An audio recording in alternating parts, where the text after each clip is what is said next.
Hello everyone and welcome to my eLearn tutorials. My name is Aisha Zafar and I'm an instructional designer for Mohawk College Enterprise. In these tutorials, I'll share some excellent tools and tricks to help you become comfortable with designing and facilitating online. So if you are an instructional designer or an instructor or someone who's passionate about virtual learning, you'll greatly enjoy and benefit from these tutorials. As we all know, keeping learners engaged is a great challenge. The challenge is even greater with online learning. So in this tutorial, I'll show you how you can convert a regular PowerPoint into an extremely engaging presentation and really wow your audience. So let's get started. So in this three-part series, I'll share some practices around visuals, content, and lastly, virtual activities, because I believe these three are the building blocks of your presentation. So let's talk about visuals. You can either spend hours reading about the art of visuals for your next great presentation, or you can simply remember PAT, PAT. Trust me, you would have a winner presentation if your visuals are purposeful, appealing, and thematic. So what do I mean by a purposeful visual? Well, it's simple. You want to make sure that the visual you select for your slide clarifies the message.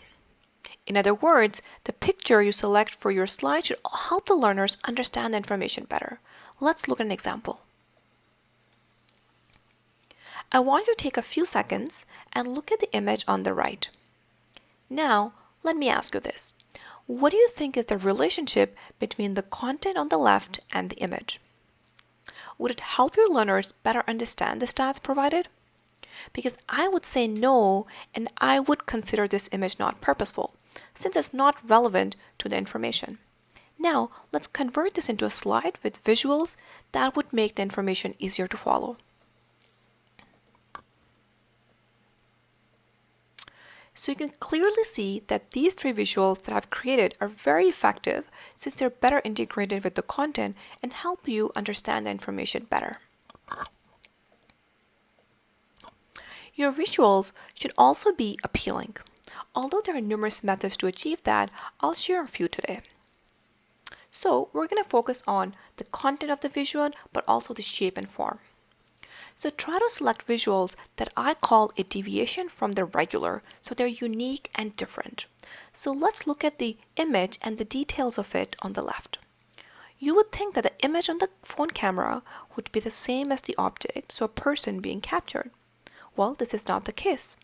And that makes us look at the image for a long time because it's something different and unexpected. Second, the shape. So the shape or form of the image is an excellent way to grab attention. I mean, who says you have to have all your images into small rectangular or square shapes? So the picture that you see was a rectangle that I cropped to what's called a Terminator shape, which I find more appealing and interesting to look at. Let's look at this image. This eye image with multiple squares that I created using PowerPoint shapes is another example of an appealing visual.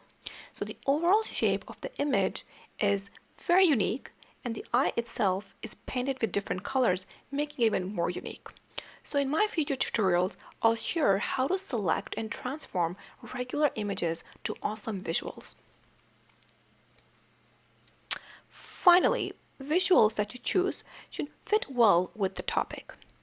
So if, for example, my presentation is on technology, here are some of the images I would choose. Also, while you want visuals to follow the general theme, you have to make sure they're also purposeful, and you also want to apply the appealing principles that are shared today. Let's look at one more example. So let's say I want to create a course on global virtual training. Would this image be a good choice? Well, it's a nice looking image, but it certainly does not fit the theme. Now let's compare this with the after slide with a different image. Okay, so this image here is more thematically relevant And I also want you to pay attention to the circular animation, which is representing global, and the images show virtual training.